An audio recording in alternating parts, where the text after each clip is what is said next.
जय हिंद दोस्तों, फिर से स्वागत करता हूं आपके अपने YouTube चैनल पर। आज हम आपके लिए बड़ा ही इम्पोर्टेंट और इंटरेस्टिंग टॉपिक लेकर आए हैं जिसका नाम है हीट एंड थर्मोडायनामिक्स।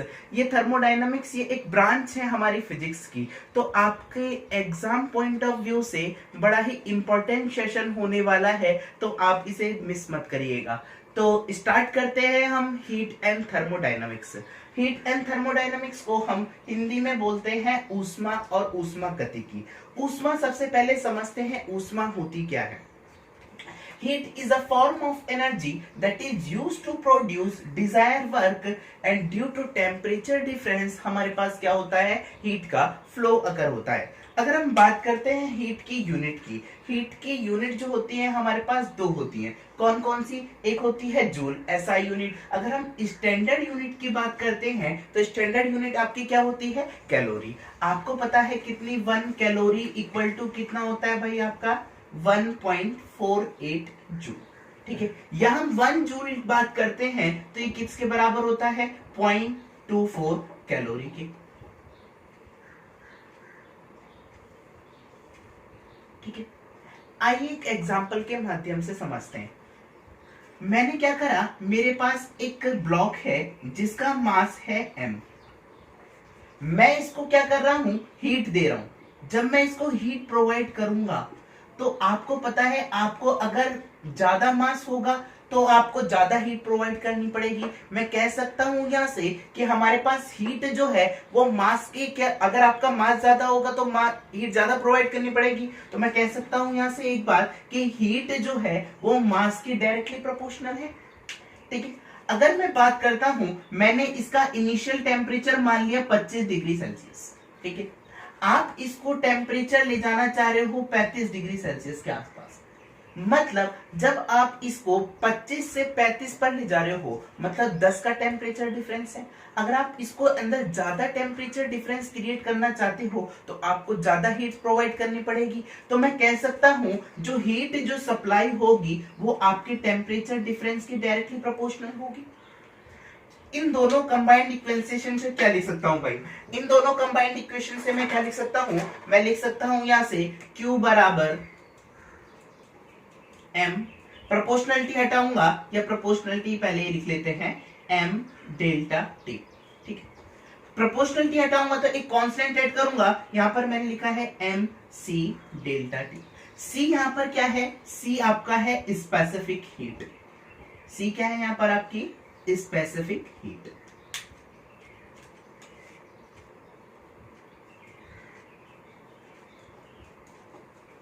जिसको हम बोलते हैं विशिष्ट ऊष्मा। विशिष्ट ऊष्मा क्या होती है, हम जितनी भी फिजिक्स में डेफिनेशन की बात करते हैं तो आपको क्या करना है, फिजिक्स में डिनोमिनेटर आप क्या कर दो, आप 1 कर दो। m बराबर 1 kg, डेल्टा t बराबर 1 डिग्री सेल्सियस। मतलब अर्थात 1 kg मास का 1 डिग्री टेम्परेचर राइज करने के लिए हमें जितनी ऊष्मा एब्जॉर्ब होती है, जितनी हीट वो एब्जॉर्ब करता है, वही उस बॉडी की क्या कहलाती है, स्पेसिफिक हीट कहलाती है। तो अगर हम बात करते हैं यहां से, आपको पता है Q बराबर क्या होता है, MC डेल्टा T, जो हमने बताया अभी। MC का जो मल्टीपल होता है, ये आपको इसको बोलते हैं हम हीट कैपेसिटी। क्या बोलते हैं, हीट कैपेसिटी, ऊष्मा धारिता। ठीक है, अगर आपको पता है नंबर ऑफ मोल्स की अगर आप बात करते हैं, नंबर ऑफ मोल्स किसके बराबर होता है, मास ओवर मॉलिक्यूलर वेट के बराबर होता है। या मैं यहां पर ऐसे करके लिख सकता हूं, m बराबर n इंटू कैपिटल M। ठीक है, अब यहां पर हम रखते हैं Q बराबर m की जगह मैं ये रखता हूं तो कितना आ जाएगा, n m c delta t। ठीक है, तो mc बराबर क्या आ जाएगा आपका, Q upon n delta t। ये क्या है हमारे पास, ये है m और c, मोलर मास और स्पेसिफिक हीट का मल्टीपल जो होता है ये किसके बराबर होता है आपका, मोलर स्पेसिफिक हीट के। किसके बराबर होता है, मोलर स्पेसिफिक हीट के। किसके लिए डिफाइन करा जाता है? आपकी गैसेस के लिए।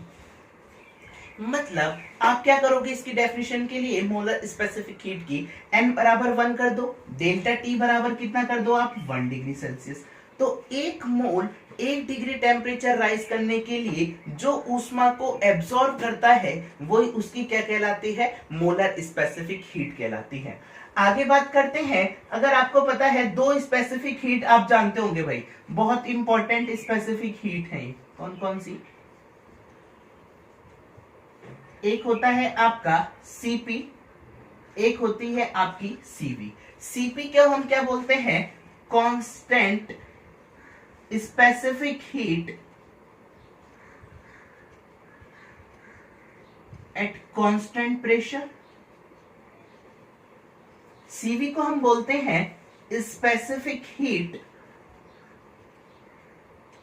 At constant volume. अगर हम बात करते हैं सीपी और सीवी की, सीपी और सीवी में हमारे पास कौन ज्यादा होता है भाई? सीवी। ठीक है, सीवी की अगर हम बात करते हैं, सीवी बराबर आपका होता है फॉर्मूला FR/2। ठीक है, एफ क्या है यहाँ पर? एफ है आपकी डिग्री ऑफ फ्रीडम। एफ क्या है? Degree of freedom. अगर हम मोनो एटॉमिक गैस के लिए बात करते हैं, किसके लिए बात करते हैं? मोनो एटॉमिक गैस के लिए। अगर हम मोनो एटॉमिक गैस के लिए बात करते हैं तो ये मोनो एटॉमिक गैस के लिए कितना होता है हमारे पास डिग्री ऑफ फ्रीडम? 3। क्यों? क्योंकि आपको पता है एक मॉलिक्यूल है वो कितनी डायरेक्शन में जा सकता है? 3 डायरेक्शन में जा सकता है। इसकी डिग्री ऑफ फ्रीडम कितनी हो गई? 3। अगर हम डाई एटॉमिक गैस की बात करते हैं तो डिग्री ऑफ फ्रीडम आपका कितना होता है? 5। अगर हम बात करते हैं ट्राई एटॉमिक गैस के लिए तो ये कितना होता है आपकी? 6। अगर आप यहां पर ये R क्या है? R आपका है कैरेक्टरिस्टिक्स गैस कांस्टेंट। R क्या है आपका? कैरेक्टरिस्टिक्स गैस कांस्टेंट, जिसका मान कितना होता है आपका? 0.287 किलो जूल पर केजी केल्विन। ठीक है, आपको क्या करना है? आपको सीवी और सीपी का मान निकालना है। अगर आप सीवी और सीपी का मान निकालते हो किसके लिए? डायटोमिक गैस के लिए। किसके लिए बात कर रहे हैं हम? डायटोमिक गैस के लिए। अगर हम सीवी का मान निकालते हैं डायटोमिक गैस के लिए, डिग्री ऑफ फ्रीडम कितना है आपका? 5। आर की वैल्यू कितनी है आपकी? 0.287 डिवाइड बाय 2। जब आप सीवी करोगे तो ये कितना आ जाएगा भाई? 0.718 के आसपास आ जाएगा किलो जूल पर केजी केल्विन। इसी प्रकार अगर हम सीपी निकालना चाहें तो सीपी आप कैसे निकाल सकते हो? सीपी निकालने के लिए आपको पता है एक सीपी माइनस सीवी बराबर आर। ये क्या होता है? ये आपका मेयर्स फॉर्मूला है। ये क्या है आपका? Mayer's relation. ये किसी भी गैस के लिए क्या है आपका? वैलिड है। आपको निकालना है सीपी, तो सीपी के लिए आप लिख सकते हो सीवी प्लस का आर, या आप लिख दोगे आर प्लस का FR/2। ठीक है, जब आप यहां पर R बराबर रखोगे 0.287, कितना रखोगे? 0.287। F की वैल्यू डायटोमिक गैस के लिए कितनी होती है? 5। 0.287 अपॉन का 2 जब ये रखोगे सीपी की, तो आपकी सीपी की वैल्यू कितनी निकल कर आती है? यहां से सीपी की वैल्यू निकल आती है आपकी 1.005 किलो जूल पर केजी केल्विन। ये आपकी स्टैंडर्ड फॉर्म है, स्टैंडर्ड वैल्यू है। अगर आपको सीपी और सीवी नहीं गिवन है तो आप अपनी गैस को कैसे कंसीडर करके चलोगे? Diatomic gas. तो सीपी और सीवी आपके ये रहे। आगे आप इसे नोट डाउन करिए, आगे स्टार्ट करते हैं हम।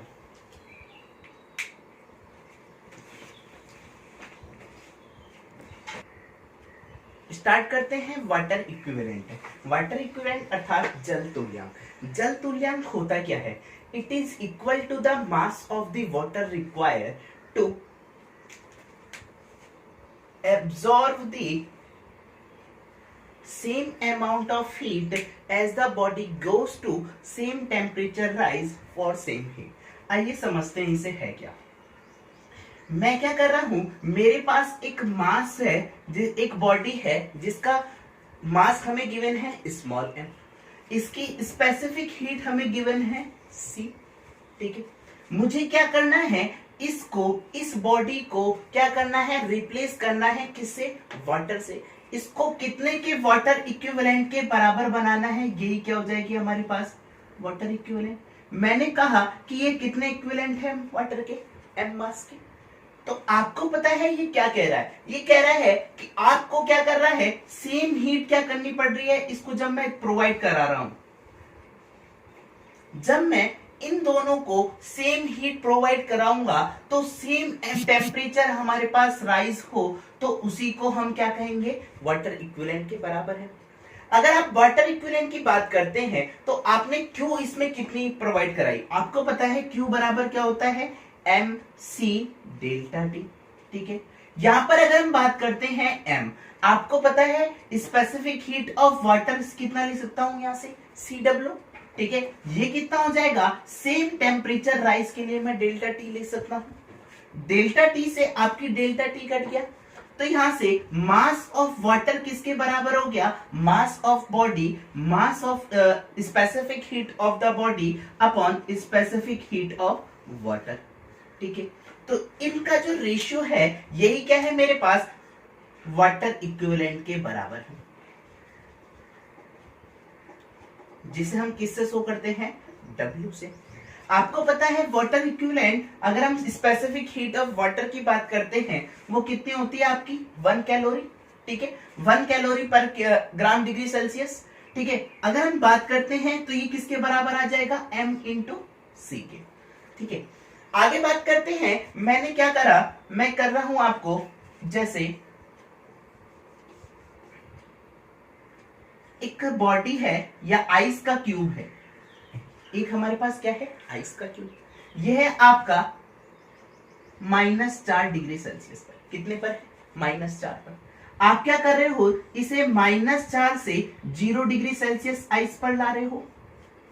ठीक है, 0 डिग्री सेल्सियस ये क्या है यहां पर आपकी आइस, 0 डिग्री सेल्सियस की आइस से आपने क्या कन्वर्ट करा इसे वाटर में, कितने के, 0 डिग्री सेल्सियस वाटर में। ठीक है, आगे क्या कर रहे हैं हम, 0 डिग्री सेल्सियस से 100 डिग्री सेल्सियस के वाटर में बदल रहे हैं। ठीक है, जब ये 100 डिग्री सेल्सियस के वाटर से फिर किस में बदल जाएगी भाई, ये 100 डिग्री सेल्सियस वाटर से वेपर बनना स्टार्ट हो जाएंगे हमारे यहाँ पर। ठीक है, अगर हम बात करते हैं यहाँ पर, मैंने क्या करा है यहाँ पर, जब आप सेम फेज पर, जब आप आइस से आइस पर -4 डिग्री आइस से 0 डिग्री सेंटीग्रेड के आइस पर लाओगे तो आपको कुछ ना कुछ यहां से हीट प्रोवाइड होगी भाई। इस हीट को हम कौन सी हीट बोल रहे हैं, सेंसिबल हीट। मतलब सेम फेज पर जो हम हीट प्रोवाइड करते हैं वो आपके आपकी क्या होती है, सेंसिबल हीट के बराबर। अगर हम बात करते हैं यहाँ पर 0 डिग्री सेल्सियस आइस से आप 0 डिग्री सेल्सियस वाटर पर जा रहे हो, तो आपको कौन सी हीट प्रोवाइड करनी पड़ेगी, लेटेंट हीट। मतलब जिसको हम बोलते हैं गुप्त ऊष्मा, क्या बोलते हैं, गुप्त ऊष्मा। मतलब हमारे पास सेम, अगर फेज हमारे पास चेंज हो रहा है और टेम्परेचर क्या है मेरे पास कांस्टेंट है, तो मैं कह सकता हूं ये कौन सी प्रोवाइड होगी हीट, लेटेंट हीट के बराबर। ये लेटेंट हीट जो है, इस लेटेंट हीट को बोलते हैं हम लेटेंट हीट ऑफ फ्यूजन, या मैं इसको बोल सकता हूं लेटेंट हीट ऑफ मेल्टिंग। ठीक है, ये वाटर के लिए अगर हम बात करते हैं तो वाटर के लिए कितनी होती है आपकी 80 कैलोरी पर ग्राम। ठीक है, आपको पता है, आप इसमें आपको डायरेक्ट ऑब्जेक्टिव में पूछ लेता है जूल पर ग्राम में। आपको क्या करना है, 1 कैलोरी को आप यहां से लिख सकते हो 4.2। जब आप 1 कैलोरी को 4.2 लिखोगे तो मल्टीप्लाई करोगे तो ये कितना आ जाएगा आपका 336 जूल पर ग्राम। ठीक है, तो लेटेंट हीट ऑफ फ्यूजन अगर हम वाटर के लिए बात करते हैं तो वो कितने के बराबर आता है आपके 336 जूल पर ग्राम के। आगे स्टार्ट करते हैं हम, यहां पर भी देखो भाई आप क्या कर रहे हो, आपका टेम्परेचर जो है वो क्या है, सेम है 100 डिग्री सेल्सियस 100 डिग्री सेल्सियस, पर आपका फेज क्या हो रहा है यहाँ पर, वाटर से कितने में बदल जा रहा है, वेपर में। तो इस टाइम जो हीट सप्लाई करते हैं इस हीट को बोलते हैं हम लेटेंट हीट ऑफ वेपराइजेशन। क्या बोलते हैं, लेटेंट हीट ऑफ वेपराइजेशन, या इसको मैं हिंदी में बोल सकता हूं वाष्पन की गुप्त ऊष्मा। ठीक है, वाष्पन की गुप्त ऊष्मा ये जो होती है ये किसके बराबर होती है, आपके 540 कैलोरी पर ग्राम के। ठीक है, वाटर के लिए अगर हम बात करते हैं, अगर आप इसे जूल पर ग्राम में कन्वर्ट करोगे तो ये कितना आ जाएगा, 2168 जूल पर ग्राम। कैलोरी को हटा के यहां पर क्या कर दो, 4.2 से मल्टीप्लाई कर दो, तो आपका ये क्या आ जाएगी, वाष्पन की गुप्त ऊष्मा निकल कर आ जाएगी। आगे अगर हम बात करते हैं, मैंने आगे आपसे बात करी है कि मेरे पास 3 ऑब्जेक्ट हैं। मैंने माना एक है मेरे पास मेटल, क्या है, मेटल, एक है मेरे पास सैंड, एक है मेरे पास वाटर। ठीक है, आपको पता करना है इन तीनों में से स्पेसिफिक हीट जो होती है वो किसकी ज्यादा होती है।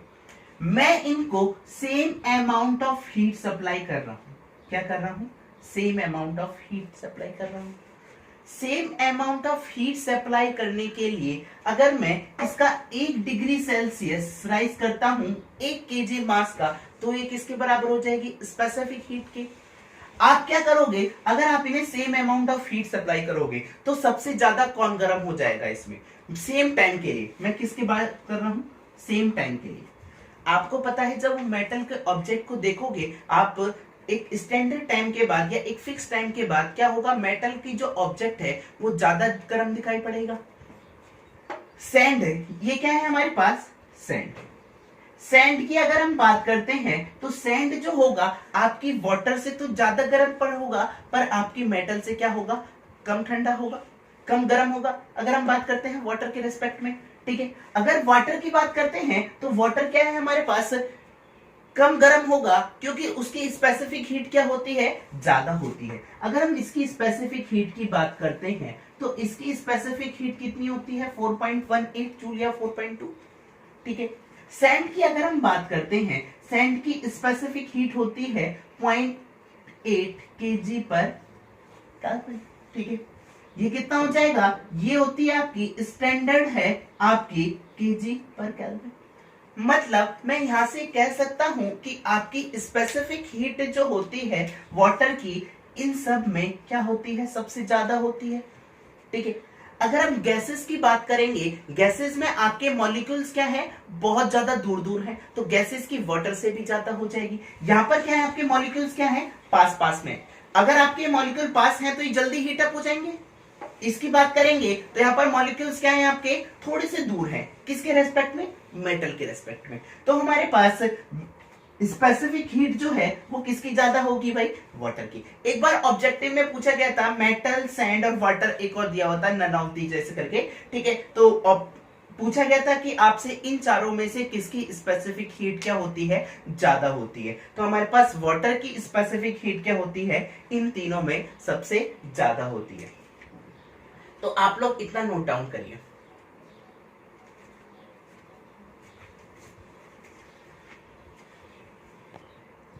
आगे स्टार्ट करते हैं थर्मोडायनामिक्स। थर्मोडायनामिक्स, थर्मो का मतलब आपका क्या होता है, हीट, और डायनामिक का मतलब क्या होता है, मोशन। जहां पर भी हीट का हम इंटरेक्शन की बात करते हैं तो हीट क्या है, हमारे पास एनर्जी है। तो एनर्जी का हमारे पास क्या होगा, जब ट्रांसफर होगा एक फॉर्म से दूसरे फॉर्म में, तो इसका जो स्टडी करेंगे वो हम किसके अंदर करते हैं, थर्मोडायनामिक्स के अंदर। तो स्टार्ट करते हैं थर्मोडायनामिक्स में। सबसे पहले हम समझते हैं सिस्टम होता क्या है। अगर हम सिस्टम की बात करते हैं तो सिस्टम क्या है, मेरे पास ऐसी कोई भी चीज जिस पर आप अपनी स्टडी फोकस कर रहे हो वो क्या हो जाएगी, आपकी सिस्टम। सपोज दैट मेरे लिए, मैं क्या कर रहा हूं, मैं एक मार्कर है, मैं इसे देख रहा हूं, तो मेरे लिए इस वक्त सिस्टम क्या हो गया, मार्कर। क्योंकि मैं मेरी अपनी जो मेरी पूरा पॉइंट ऑफ व्यू जो है वो किस पर है, मार्कर पर। आपके लिए सिस्टम क्या हो गया, मैं, ठीक है, या बोर्ड। ठीक है, तो सिस्टम क्या है मेरे पास, सिस्टम को अगर मैं डिफाइन करता हूं तो everything which is present in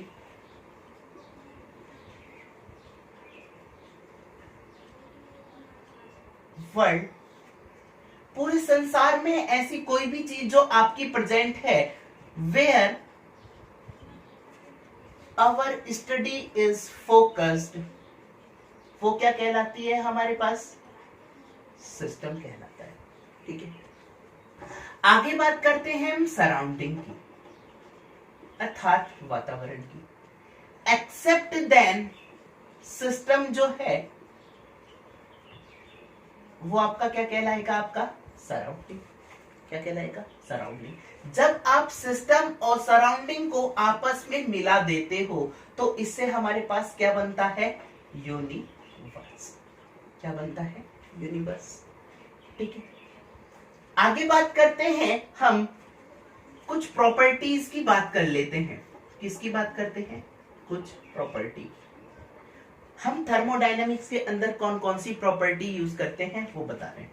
property को आपकी थर्मोडायनामिक्स में दो तरीके से क्लासिफाई करा गया है। एक आपकी इंटेंसिव प्रॉपर्टी,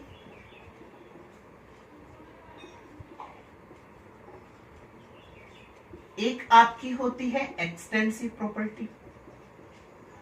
इंटेंसिव प्रॉपर्टी वो प्रॉपर्टी होती है जो आपकी किस पर डिपेंड नहीं करती? किस पर? मास पर। मैं कह सकता हूं कि हमारे पास इंटेंसिव प्रॉपर्टी वो होती है जो हमारे पास इंडिपेंडेंट किस पर होती है?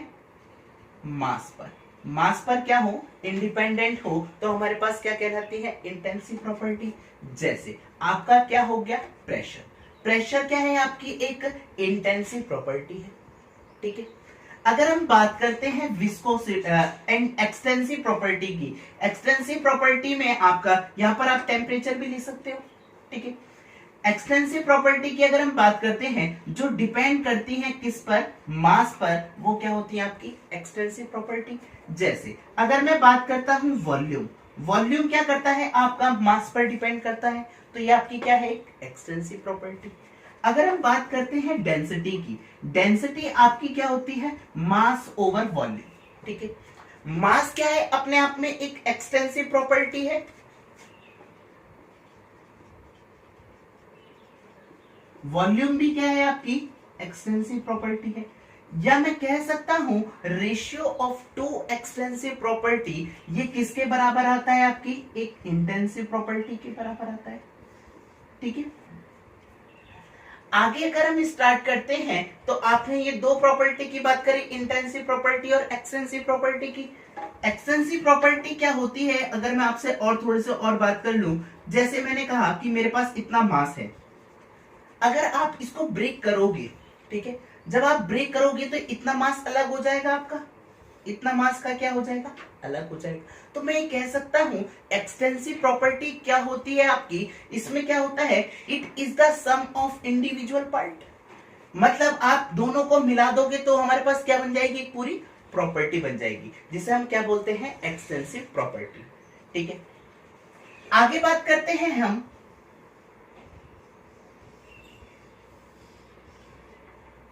इससे पहले मैं आपके कुछ साइन कन्वेंशन लिख देता हूं, मेरे याद आ रहे हैं अभी। साइन कन्वेंशन, साइन कन्वेंशन आपके लिए बहुत इंपॉर्टेंट हो जाते हैं। साइन कन्वेंशन की अगर मैं बात करता हूं,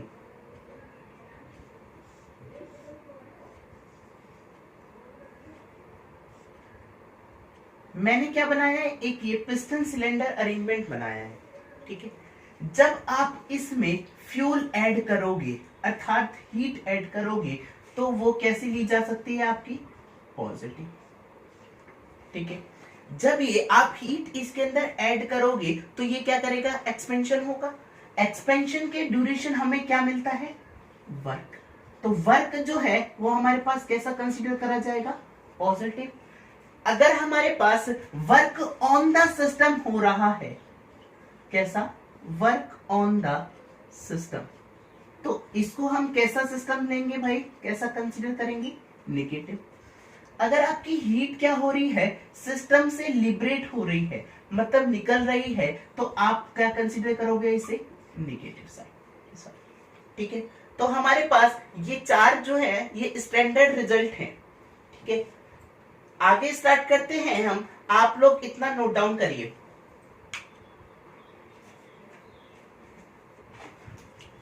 आप लोग कंटिन्यूअस नोट डाउन करते रहिए और प्रॉपर नोट्स बनाते रहिए, क्योंकि हमारे पास क्या है, टाइम लिमिटेड है। अगर आप एग्जाम निकालना चाहते हो तो प्लीज आपको बहुत ज्यादा अपनी मेहनत से क्या करना पड़ेगा, आपको लर्न करना पड़ेगा और नोट्स बनाने होंगे और उनको क्या करना पड़ेगा, रिवाइज करना पड़ेगा, कंटिन्यू रिवाइज करना पड़ेगा, तभी आप जाकर क्या हो पाओगे, सफल हो पाओगे। ठीक है, तो आप आई थिंक आप लोगों ने लिख लिया होगा, ये आप लिख लिया होगा, तो स्टार्ट करते हैं आगे।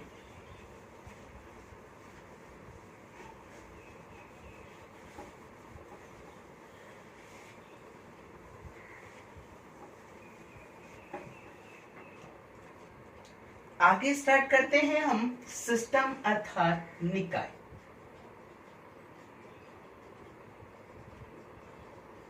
निकाय हमारे पास कितने तरीके से हो सकते हैं, हम इसकी बात करेंगे। आपके निकाय जो हैं वो तीन तरीके से होते हैं। एक होता है ओपन सिस्टम, एक होता है आपका क्लोज सिस्टम, एक होता है आपका आइसोलेटेड सिस्टम, जिसे हम विलगित निकाय बोलते हैं। इसे हम क्या बोलते हैं, बंद निकाय। और ये आपका कौन सा हो गया, खुला निकाय। ठीक है, आइए इसका एग्जाम्पल की बात करते हैं। सपोज दैट मैंने क्या करा है, एक वाटर कंटेनर है, उसमें मैंने वाटर भरा है। ठीक है, जब आप इसे हीट करोगे तो इसमें से वाटर क्या होने लगेगा, वेपराइज होने लगेगा। मतलब आपका यहां से क्या हो रहा है, मास जो है वो किस फॉर्म में बदल जा रहा है, लिक्विड से किस में बदल जा रहा है, वेपर में। मतलब आपका मास का भी क्या हो रहा है, ट्रांसफर हो रहा है।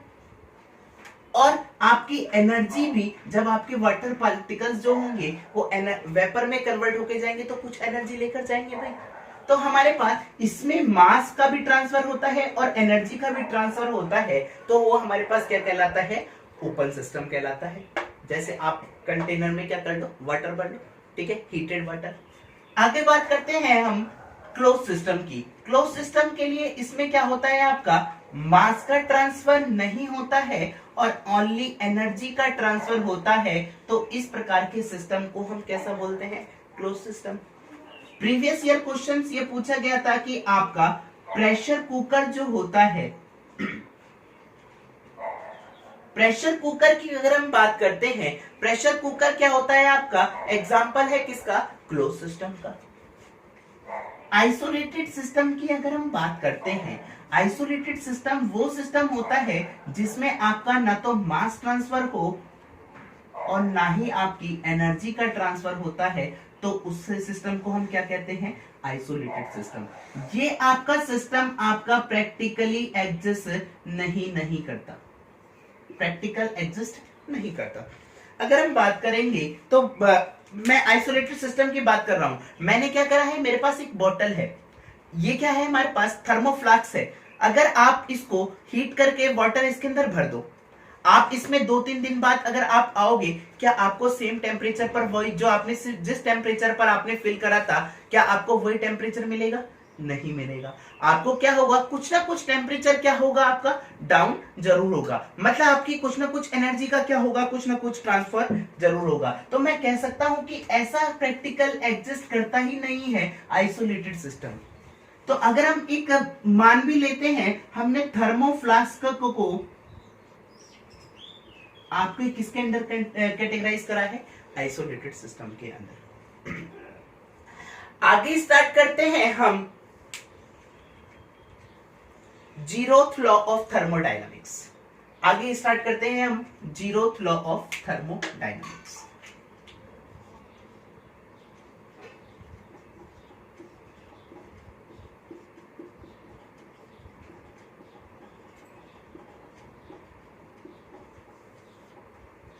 जीरोथ लॉ ऑफ थर्मोडायनामिक्स जो है वो सबसे पहले 1931 में एक फाउलर नाम के एक साइंटिस्ट थे, जिन्होंने क्या करा था, जीरोथ लॉ के बारे में बताया था। जीरोथ लॉ कहता क्या है, जीरोथ लॉ ये कहता है जब आपका body A is in thermal equilibrium with body B and body B is in thermal equilibrium with body C, then A and C are in thermal equilibrium. मैं यहां से कह सकता हूं अगर temperature of body A thermal equilibrium of body B के बराबर दिया हुआ है, temperature of body B temperature of body C के बराबर हुआ है, या मैं यहां से कह सकता हूं इन दोनों के कंबाइंड से क्या कह सकता हूं भाई, TA बराबर TC कह सकता हूं। तो यानी कि हमारे पास टेम्परेचर का जो कॉन्सेप्ट निकल कर आया था, टेम्परेचर का अगर हमारे पास जो कॉन्सेप्ट निकल कर आया था वो हमारे पास किससे निकल कर आया था, जीरोथ लॉ ऑफ थर्मोडायनामिक्स से। ठीक है, आगे स्टार्ट करते हैं हम। आप इतना नोट करिए, आगे स्टार्ट करते हैं हम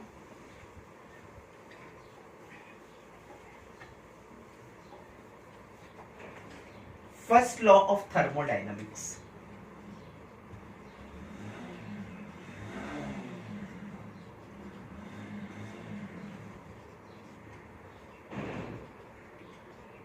अगर हम फर्स्ट लॉ ऑफ थर्मोडायनामिक्स की बात करते हैं, सपोज दैट मेरे पास एक बॉडी है, मैं इसको क्या कर रहा हूं, हीट कर रहा हूं। जब आप इसे हीट प्रोवाइड करोगे तो इसके मॉलिक्यूल्स क्या होंगे, थोड़ी देर टाइम लगेगा उन्हें हीट अप होने में। यानी कि मैं कह सकता हूं हीट जो है वो कुछ हीट जो है वो आपकी टेम्परेचर राइज करने में चली गई, किसकी, पार्टिकल की, और कुछ आपने क्या करा भाई, वर्क ले लिया। आप किसी को ऐसी हीट थोड़ी ना सप्लाई करोगे, तो आपका Q बराबर किसके आ जाएगा, हमारे पास चेंज इन जो एनर्जी हुई है या चेंज इन काइनेटिक एनर्जी जो हुई है पार्टिकल की, उसे मैं क्या लिख रहा हूं, इंटरनल एनर्जी के बराबर। और आपका यहां से जो वर्क मिला है वही क्या है मेरे पास, हीट के, टोटल हीट के बराबर है। मतलब अगर आप यहां पर सपोज दैट मैंने 50 किलो जूल हीट सप्लाई करी, ठीक है, 50 किलो जूल हीट सप्लाई करता हूं तो इसमें क्या होगा भाई, कुछ मैंने मान लिया 8-10 जूल क्या हो गई इसके अंदर, 10 किलो जूल क्या हो गई इसकी इंटरनल एनर्जी में चली गई, और कुछ पार्ट जो है इसका क्या हो गया, वर्क में चला गया। तो मैं कह सकता हूं यहां से हीट जो है आप पूरी ट्रांसफर नहीं कर सकते, अगर आप पूरी हीट को पूरे वर्क में ट्रांसफर कभी नहीं कर सकते। इसीलिए मैं यहां पर एक पॉइंट और लिख दे रहा हूं, heat is a low grade energy. Heat क्या है आपकी, एक low grade energy. First law of thermodynamics आपने देखा है ये किस पर वर्क करता है, एनर्जी के प्रिंसिपल पर वर्क करता है। कंजर्वेशन ऑफ एनर्जी क्या होती है वो किस पर डिपेंड करती है, यहां से फर्स्ट लॉ ऑफ थर्मोडायनामिक्स से। ठीक है, तो आगे अगर हम बात करते हैं आपके Q बराबर आपने लिखा डेल U प्लस का W। आप क्या करो, इसको एक रिवर्सिबल प्रोसेस और इरिवर्सिबल प्रोसेस भी अब मैं आपको यहीं पर समझा देता हूं। आपको पता है क्लोज सिस्टम की अगर हम बात करते हैं, क्लोज सिस्टम के लिए आपके पास वर्क डन जो होता है वो किसके बराबर होता है, P dV के। ठीक है, तो आपका यहां से Q बराबर क्या निकल कर आ जाएगा, डेल्टा U प्लस का P dV के बराबर। तो ये जो इक्वेशन निकल कर आई है आपकी Q बराबर डेल U प्लस का P dV, ये किसके लिए वैलिड है आपकी, एक तो रिवर्सिबल प्रोसेस के लिए, ठीक है, और किसके लिए वैलिड है, क्लोज सिस्टम के लिए। किसके लिए वैलिड है, क्लोज सिस्टम के लिए। रिवर्सिबल और इरिवर्सिबल प्रोसेस होते क्या है, आप इसे यहां पर समझ लीजिए।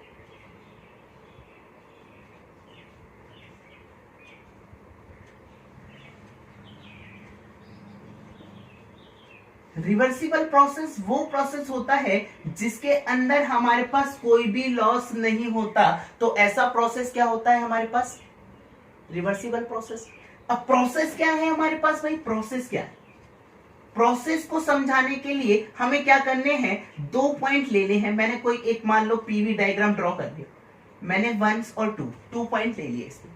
ठीक है, तो P पॉइंट पर मैंने कहा कि यहां पर एक पॉइंट पर इसकी प्रेशर, वॉल्यूम और टेम्परेचर P1, V1, T1 है।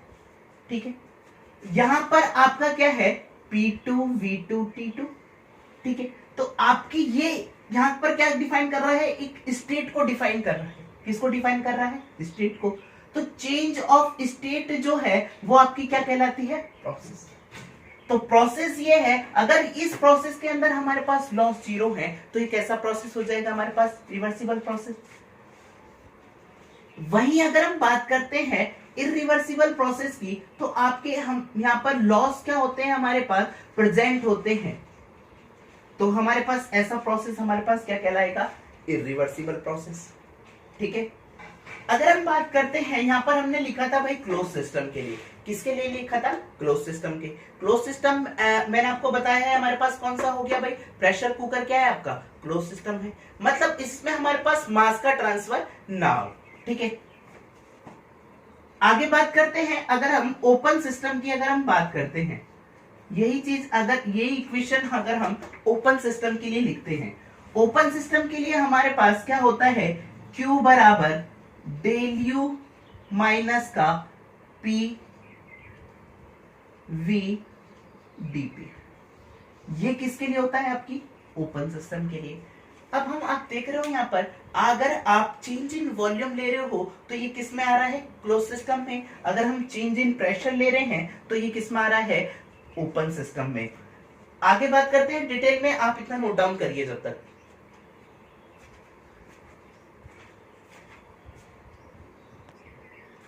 अगर हम बात करते हैं, वहां पर हमने लिखा था भाई VdP और एक लिखा था आपने PdV। अगर आप प्रेशर और वॉल्यूम का जो ग्राफ होता है वो आपका क्या देता है? Work done. वो क्या देता है आपका? Work done. ठीक है। अगर आप ये V एक्सिस पर प्लॉट करते हो तो ये किसके लिए निकल आता है आपके लिए? क्लोज सिस्टम के लिए। अगर हम इसको V एक्सिस पर प्लॉट ना करके हम इसको प्रेशर और वॉल्यूम वाले ग्राफ को P एक्सिस पर प्लॉट कर रहे हैं तो ये किसके लिए निकल कर आता है? आपके ओपन सिस्टम के लिए। हम बात करते हैं, हमने भाई P और V को हमने प्रेशर और वॉल्यूम को हमने वर्क ही क्यों लिखा? आपको पता है P बराबर आपका क्या होता है? F/A, न्यूटन पर मीटर स्क्वायर। ये क्या हो जाएगा आपका? Metre cube. और न्यूटन मीटर ये किसके बराबर आ जाएगा भाई? आपके जूल के। और वर्क क्या है? आपकी एनर्जी है। तो एनर्जी को हमने किस में लिखा है? जूल में। आगे स्टार्ट करते हैं हम। आप लोग इतना नोट डाउन कर लिया होगा आप लोगों ने, I think.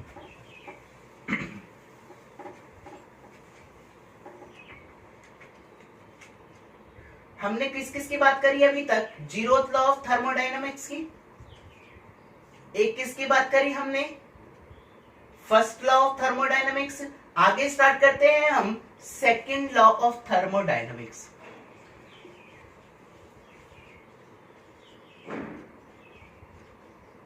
Second law of thermodynamics जो है वो आपका दो तरीके से क्लासिफाई करा गया है। कौन कौन से? एक होता है केल्विन प्लांक स्टेटमेंट, एक होता है आपका Clausius statement. Kelvin Planck statement क्या कहता है हमारे पास? केल्विन प्लांक स्टेटमेंट ये कहता है कि हमारे पास, जैसे मेरे पास ये एक सोर्स है, ठीक है, अभी बात करेंगे हम, ये मेरे पास कोई एक इंजन है, मैं इसको जितनी हीट सप्लाई कर रहा हूं और ये क्या करे? मुझे उतना ही वर्क प्रोवाइड कर दे। जितनी मैं इस इंजन को हीट दे रहा हूं ये उतनी ही मुझे क्या दे दे? वर्क दे दे। तो केल्विन ने कहा कि हमारे पास it is impossible to construct a device which convert total heat into total work.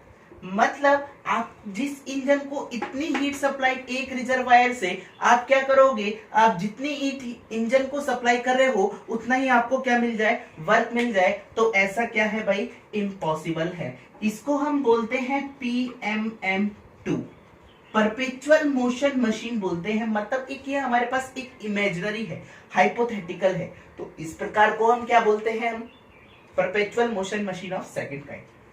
अगर ये मेरे पास perpetual motion machine second kind है तो PMM1 क्या होती है?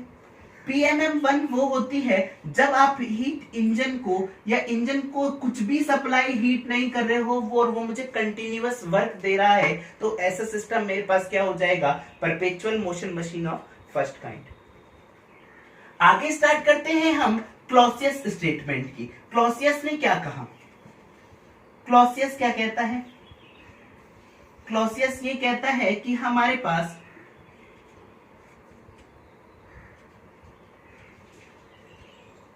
लो टेम्परेचर रिजर्वायर से, कहां से, लो टेम्परेचर रिजर्वायर से पूरी हीट का हाई टेम्परेचर रिजर्वायर में, हम एक हीट को लो टेम्परेचर रिजर्वायर से पूरी हीट हम हाई टेम्परेचर रिजर्वायर में नहीं ले जा सकते जब तक आप इसमें कुछ वर्क इनपुट नहीं करोगे।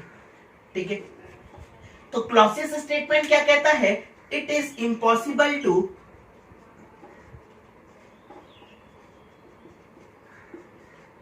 construct a device which in which heat take from low reservoir to low temperature reservoir to high temperature reservoir। अब आज समझते हैं भाई रिजर्वायर हमारे पास क्या होता है। एक मैंने बोला है इसको रिजर्वायर, अगर हमारे पास हाई टेम्परेचर पर है इसको हम क्या बोलते हैं, सोर्स। अगर हमारे पास हम लो टेम्परेचर पर है जहां पर आप हीट, वेस्टेड हीट को सप्लाई करते हो या रिजेक्ट कर देते तो वहां पर क्या होता है, सिंक। आपके सोर्स और सिंक क्या होते हैं, सोर्स वो है जहां पर आप थोड़ी सी, अगर आप इसमें से हीट निकाल लोगे तो इसके टेम्परेचर पर कोई भी इफेक्ट नहीं पड़ेगा, तो वो हमारे पास क्या होता है, सोर्स। क्या आपका सोर्स प्रैक्टिकली एग्जिस्ट करता है, हाँ जी प्रैक्टिकली एग्जिस्ट करता है। कैसे, आप सपोज दैट अगर मैं समुद्र के पानी में से अगर मैं एक मग पानी निकाल लूंगा उसमें से, तो समुद्र के पानी पे कोई इफेक्ट आएगा, नहीं आएगा। तो मेरे पास समुद्र जो है वो किसकी तरह बिहेव कर रहा है, एक वाटर सोर्स की तरह बिहेव कर रहा है।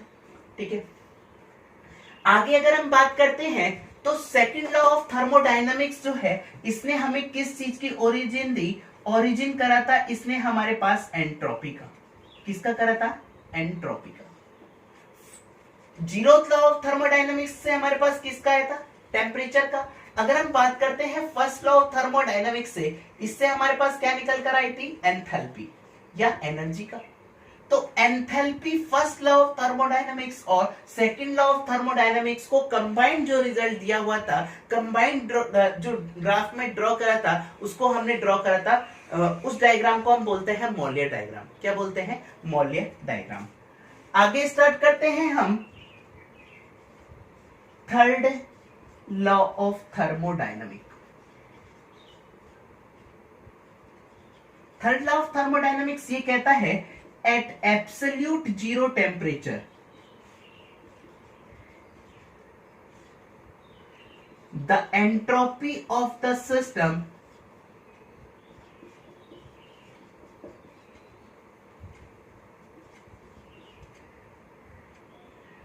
Become zero. मतलब हमारे पास कुछ भी एंट्रोपी क्या होती है, आपकी डिग्री ऑफ रैंडमनेस या डिग्री ऑफ अनसर्टेनिटी जो होती है वो आपकी क्या होती है, एंट्रोपी होती है। आपका एब्सोल्यूट जीरो टेम्परेचर, मैं इसको बोल सकता हूं 0 केल्विन या माइनस के 273 डिग्री सेल्सियस। इतने केल्विन पर, 0 केल्विन पर हमारे पास जिस सिस्टम की उसके अंदर हमारे पास कुछ भी मूवमेंट नहीं होगा, तो इस प्रकार को हम क्या बोलते हैं, थर्ड लॉ ऑफ थर्मोडायनामिक्स। आगे स्टार्ट करते हैं, आप लोग इतना कंटिन्यू नोट करिए। आगे स्टार्ट करते हैं हम, कुछ प्रोसेस हमने यूज करे हैं उसे हम स्टार्ट कर रहे हैं। पहला प्रोसेस हमने लिखा है आइसोथर्मल प्रोसेस। कौन सा process, isothermal process. Isothermal process वो प्रोसेस होता है जिसके अंदर हमारे पास टेम्परेचर क्या होता है, कांस्टेंट होता है। ठीक है, तो टेम्परेचर कांस्टेंट है, आपको पता है पीवी बराबर एमआरटी। ठीक है, तो आपका टेम्परेचर कांस्टेंट है तो यहां से पीवी बराबर आप क्या लिख सकते हो, कांस्टेंट ये क्या हो गया आपका y इंटू एक्स बराबर कांस्टेंट, ये क्या हो गया एक हाइपरबोला का हो जाएगा। अगर हम आइसोथर्मल प्रोसेस को पीवी डायग्राम पर ड्रॉ करते हैं तो ये कैसा आता है हमारे पास, एक हाइपरबोला टाइप का आता है। तो ये हमारे पास होता है आइसोथर्मल प्रोसेस। ठीक है, आइसोथर्मल प्रोसेस की अगर हम बात करते हैं वर्क डन की, आपको पता है वर्क डन क्लोज सिस्टम के लिए क्या होता है, पीडीवी। अगर आप एक स्मॉल के लिए बात कर रहे हैं, यहां पर हम क्या कर रहे हैं, इसको इंटीग्रेट कर दे रहे हैं। जब आप इसे इंटीग्रेट करोगे तो टोटल हमारे पास आ जाएगा वर्क। इंटीग्रेट आपको पता है पी को यहां पर आपको करना पड़ेगा वी के टर्म में, तो आप क्या लिखोगे यहां से, पी बराबर सी अपॉन का वी लिख सकते हो। जब आप इसको सी अपॉन वी लिखोगे तो सी आपका क्या है, कांस्टेंट है। Integration of 1 upon V into dV, ये किसके बराबर आ जाएगा, एल एन वी के। या मैं इसको 1 से लेकर 2 तक इंटीग्रेट कर रहा हूं। जब मैं इसे 1 से लेकर 2 तक इंटीग्रेट करूंगा तो ये क्या हो जाएगा आपका ln v2 minus ln v1, या मैं इसको लिख सकता हूं ln v2 by v1 c। और c क्या है आपका, अगर ये कांस्टेंट है तो इसे मैं लिख सकता हूं p1 v1 p1 v p2 v2। ठीक है, तो यहां से ये क्या आ जाएगा आपका p1 v1 ln v final upon v initial. ये क्या हो जाएगा आपका वर्क डन, किसमें, आइसोथर्मल प्रोसेस में। आइसोथर्मल प्रोसेस जो होता है वो प्रैक्टिकली अगर हम बात करते हैं वो बहुत ही ज्यादा, अगर एक क्या है, बहुत स्लो प्रोसेस है। कैसा है, एक स्लो प्रोसेस। बट अगर मैं फेज चेंज में बात करता हूं, किसमें, फेज चेंज में, अगर मुझे 0 डिग्री सेल्सियस आइस से मुझे 0 डिग्री सेल्सियस वाटर में बनाना है तो मेरे पास ये जो है ये बहुत ही ज्यादा फास्ट प्रोसेस है। फेज चेंज में हमारे पास आइसोथर्मल प्रोसेस जो होता है वो क्या होता है, वेरी फास्ट। ठीक है, हमारे पास आइसोथर्मल की इक्वेशन क्या निकल कर आ गई, पीवी बराबर कांस्टेंट। आगे स्टार्ट करते हैं। मैंने लिखा है कुछ और प्रोसेस है हमारे पास, आइसोबैरिक प्रोसेस। इसी को हम क्या बोलते हैं, आइसोपीस्टिक प्रोसेस। कौन सा प्रोसेस, आइसोपीस्टिक प्रोसेस, जिसमें हमारे पास प्रेशर जो है वो कांस्टेंट रहता है। तो ऐसे प्रोसेस को हम क्या बोलते हैं, आइसोपीस्टिक प्रोसेस। थर्ड अगर हम बात करते हैं आइसोकोरिक प्रोसेस, किसकी बात करते हैं, आइसोकोरिक। आइसोकोरिक में क्या होता है आपका, वॉल्यूम क्या होता है आपका, कांस्टेंट होता है। ठीक है, तो वो क्या होता है आपका आइसोकोरिक प्रोसेस। आइसोकोरिक प्रोसेस को ही हम एक और नाम से जानते हैं जिसे हम बोलते हैं आइसोमेट्रिक प्रोसेस। क्या बोलते हैं, आइसोमेट्रिक प्रोसेस। ठीक है, तो आप लोगों ने इतने 3 प्रोसेस ये नोट डाउन कर ले होंगे, जल्दी से नोट डाउन करिए प्लीज।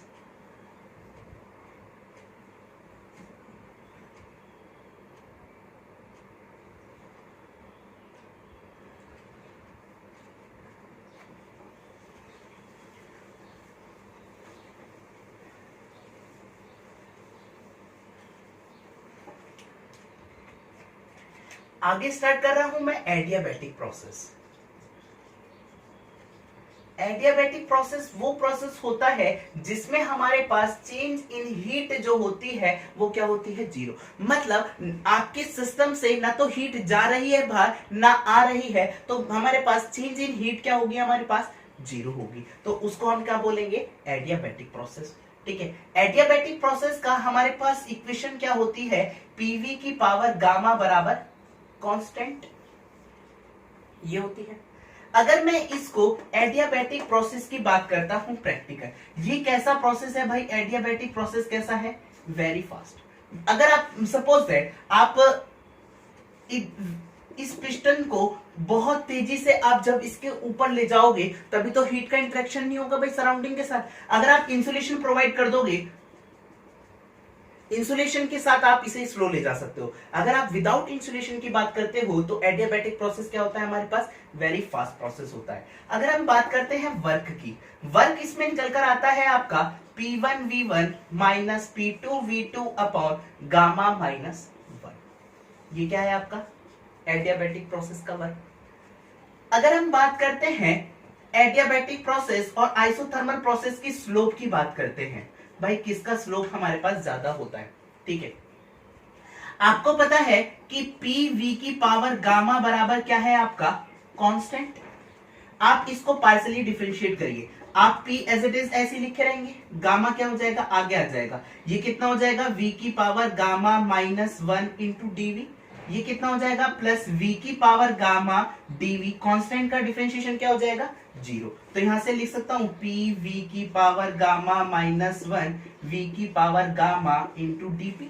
ठीक है, यहां से ये कितना निकल कर आ जाएगा आपका, अगर आप dp अपॉन dv निकालते हैं यहां से, तो ये आ जाएगा आपका, आप ऐसा करो इसको, p गामा dv v की पावर गामा, इसको इधर ले जाओगे तो ये कितना हो जाएगा, माइनस का गामा, और ये कितना हो जाएगा, प्लस का 1 इंटू dp। गामा से गामा कैंसिल हो गया, ये कितना आ गया आपका, p गामा dv बराबर v dp।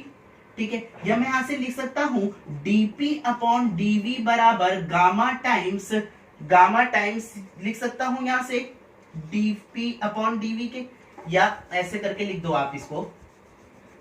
क्या करो आप इसे, यहां पर v की पावर माइनस गामा, ये हो गया आपका गामा। ठीक है, तो ये हो गया आपका p upon v gamma dp upon dv। ठीक है, तो ये जो है मेरे पास, ये p अपॉन v हमारे पास है क्या। अगर आपको सपोज दैट, अगर आप y और x ड्रॉ करते थे, आपको स्लोप निकालना है, स्लोप क्या लिखते हो, change in y upon change in x। इसी प्रकार अगर हम p और v की अगर हम बात करते हैं, तो change in pressure upon change in volume हमारे पास क्या हो जाएगा, स्लोप देगा। तो हमारे पास आप देख रहे हो कि हमारे पास ये जो निकल कर आया है रिजल्ट हमारे पास, ये गामा इंटू ये क्या है आपका, p upon v slope of isothermal process, dp upon dv हमने किसके लिए निकाला है, pv की पावर गामा, इसलिए मैंने dp अपॉन dv को क्या लिखा है यहां पर, स्लोप ऑफ एडियाबैटिक प्रोसेस। मतलब मैं कह सकता हूं यहां से स्लोप ऑफ एडियाबैटिक प्रोसेस जो होता है वो गामा टाइम्स होता है किसके, स्लोप ऑफ आइसोथर्मल प्रोसेस की।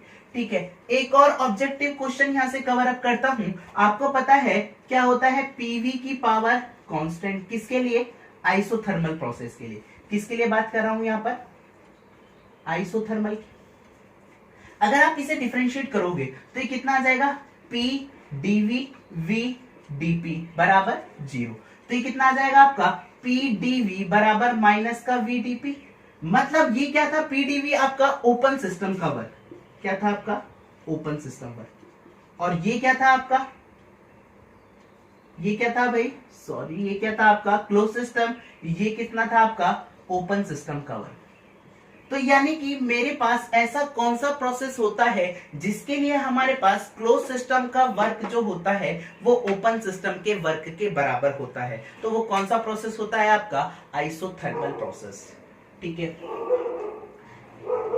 इतना नोट डाउन करिए जल्दी से। आगे बात करते हैं हम लोग, प्रोसेस में आपको ड्रॉ करके दिखा रहा हूं। आपको पता है कौन कौन से प्रोसेस थे, आपके कौन कौन से प्रोसेस ड्रॉ करके दिखा रहा हूं मैं आपको, 5 के 5 प्रोसेस ड्रॉ करके दिखा रहा हूं। सबसे इजी प्रोसेस कौन कौन से हैं, 2 ड्रॉ करना। आइसोबैरिक प्रोसेस की अगर मैं बात करता हूं, आइसोबैरिक में एक्सपेंशन ले लूं यहां पर, या कंप्रेशन ले लूं, कुछ भी ले लो आप, यहां ले लो, चाहे आप कंप्रेशन ले लो, चलो कंप्रेशन ले लो। तो आइसोबैरिक प्रोसेस मेरे पास क्या हो जाएगा, ये हो जाएगा।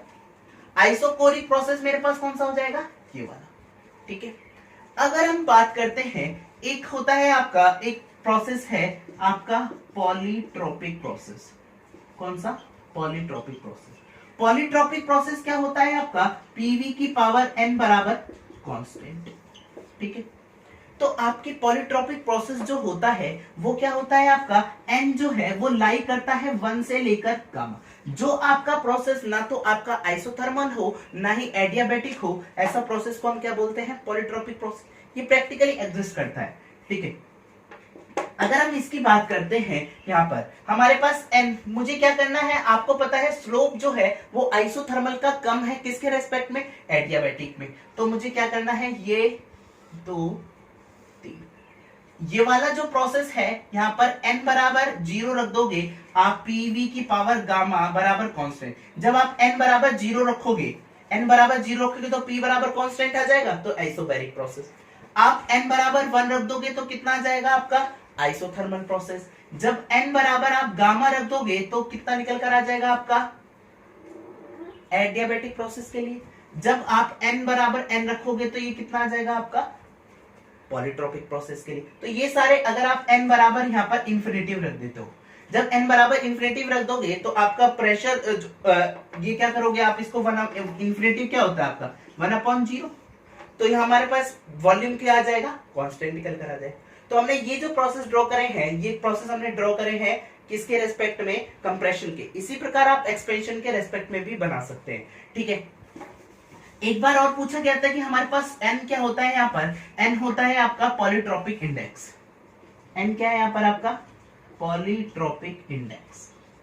पॉलीट्रोपिक इंडेक्स की वैल्यू पूछी गई थी। आप क्या करो, आपको पता है pv की पावर n बराबर क्या है कांस्टेंट। यहां से मैं ऐसे करके लिख सकता हूं p1 v1 की पावर n1 p2 v2 की पावर n बराबर, ठीक है। यहां पर मैं दोनों तरफ लॉग ले रहा हूं, तो लॉग ln p1 प्लस ये क्या हो जाएगा n टाइम्स ln v1, ये कितना हो जाएगा ln p2 plus n times ln v2, ठीक है। यहां पर मैं n times ln v1 upon v2 एक तरफ ले रहा हूं, ये क्या हो जाएगा ln p2 minus ln p1 करोगे तो ये कितना आ जाएगा ln p2 बाय p1। तो यहां से n जो है पॉलीट्रोपिक इंडेक्स कितना निकल कर आ जाएगा ln p2 by p1 upon ln v2 upon v1। ये आपका क्या आ गया भाई पॉलीट्रोपिक इंडेक्स निकल कर आ गया, ठीक है। आगे बात करते हैं हम, आप लोगों ने इतना नोट डाउन कर लिया होगा आई थिंक, थोड़ा फास्ट लेके चल रहे हैं हम इसलिए ताकि हम एक ही वीडियो में आपको ज्यादा से ज्यादा कंटेंट दे सकें भाई। आगे स्टार्ट करते हैं हम कार्नोट साइकिल। कार्नोट साइकिल जो होता है वो आपका कार्नोट साइकिल क्या होता है, हमारे पास एक ऐसा साइकिल जो हमारे पास एक आइडियल साइकिल है, प्रैक्टिकल एग्जिस्ट नहीं करता है, ऐसे प्रोसेस को हम क्या, ऐसे साइकिल को हम क्या बोलते हैं कार्नोट साइकिल, ठीक है। कार्नोट साइकिल की अगर हम बात करते हैं तो इसमें आपके दो आइसोथर्मल प्रोसेस होते हैं और दो ही आपके क्या होते हैं एडियाबैटिक प्रोसेस। अगर हम बात करते हैं कार्नोट साइकिल की, देखना भाई यहां पर जब आप क्या करोगे, आप फर्स्ट से टू, आप क्या कर रहे हो यहां पर, जब आपका पिस्टन फर्स्ट से सेकंड पोजीशन पे गया, पहला प्रोसेस क्या है आपका आइसोथर्मल प्रोसेस। आइसोथर्मल प्रोसेस आप कैसे ड्रॉ करोगे भाई पीवी पर ऐसे करके, ठीक है। सेकंड जो है वो आपका क्या है, आपका कंप्रेशन प्रोसेस है और किसमें एडियाबैटिक में, तो ये वेरी फास्ट प्रोसेस। तो जब आप इसको ड्रॉ करोगे तो ये कुछ ऐसे करके आएगा, ठीक है, 1 से 2 एंड 2 से 3, ठीक है। तीसरा प्रोसेस यहां पर हमने क्या करा, हीट को ऐड करेंगे। जब हम हीट को ऐड करेंगे तो ये क्या हो जाएगा हमारे पास एक्सपेंशन प्रोसेस, ये हमारे पास क्या आ जाएगा एक्सपेंशन, ठीक है। ये क्या हो गया मेरे पास एक्सपेंशन प्रोसेस, ठीक। फोर्थ पे हमारे पास ये क्या हो जाएगा फोर्थ वाला आइसोथर्मल प्रोसेस, ठीक है। तो आप देख रहे हो यहाँ पर आपका जो स्लोप ऑफ एडियाबैटिक है वो क्या है आपका ज्यादा है, यहाँ पर स्लोप ऑफ एडियाबैटिक आपका ज्यादा है और ये क्या हो गया भाई आपका हीट रिजेक्शन। क्योंकि आप इसको यहाँ पर देखो, आप इस पिस्टन को क्या करना चाह रहे हो, आप इस पिस्टन को क्या करना चाह रहे हो आइसोथर्मल, धीरे धीरे क्या कर रहे हो ऊपर ले जाना चाह रहे हो। आपको टेम्परेचर मेंटेन रखने के लिए इसमें कुछ ना कुछ हीट लिबरेट करनी पड़ेगी। तो ये वाला प्रोसेस, पहला प्रोसेस क्या होगा बहुत स्लो। जब आप 2 से 3 जाओगे तो ये कैसा होगा बहुत तेजी से जाएगा। तो आप समझ पा रहे हो कि मैंने लिखा है कि यहाँ पर ये प्रैक्टिकली एडजस्ट नहीं करता। मतलब हम कह सकते हैं कि जब समझ पा रहे हो आप, जब आपका इंजन जो होगा स्टार्ट होगा, पहले क्या होगा आइसोथर्मल प्रोसेस बहुत धीरे धीरे चलेगा, फिर क्या होगा बहुत तेज, फिर क्या होगा, धीरे, फिर क्या होगा, बहुत तेज। क्या आप उस कंडीशन में अपने आप को कंफर्टेबल महसूस करोगे? नहीं। तो हमारे पास इसीलिए बोलते हैं हम कार्नोट साइकिल जो होता है वो आपका प्रैक्टिकली एग्जिस्ट नहीं करता है। अगर हम बात करते हैं कार्नोट साइकिल की एफिशिएंसी की, एफिशिएंसी जो होती है कार्नोट साइकिल की वो होती है 1 minus T lower upon T higher. ठीक है, मतलब एफिशिएंसी जो कार्नोट साइकिल की है वो आपकी डिपेंड करती है किस पर? ओनली टेम्परेचर लिमिट पर। ठीक है, आपके मटेरियल के कंस्ट्रक्शन पर डिपेंड नहीं करती। आपका कोई सा भी मटेरियल हो, आपके मटेरियल के कंस्ट्रक्शन पर कार्नोट साइकिल की एफिशिएंसी डिपेंड नहीं करती है। अगर हम यहाँ पर हमने पीवी डायग्राम ड्रॉ करा है, मैं आपको यहीं पर एक और डायग्राम ड्रॉ कर दे रहा हूं जिसे हम बोलते हैं टीएस डायग्राम। क्या बोलते हैं? TS diagram. पहला क्या है आपका 1 से 2, कैसा है? आइसोथर्मल प्रोसेस है, आइसोथर्मल प्रोसेस है और आपकी हीट रिजेक्ट हो रही है। जब आपकी हीट रिजेक्ट होगी तो एंट्रोपी क्या होगी? घटेगी। या क्या भाई? ठीक है। सेकंड प्रोसेस है हमारे पास एडियाबैटिक प्रोसेस। प्रत्येक एडियाबैटिक प्रोसेस क्या होता है? हमारे पास एक आइसेंट्रोपिक प्रोसेस होता है। तो हमारे पास ये क्या हो गई? 2 से 3।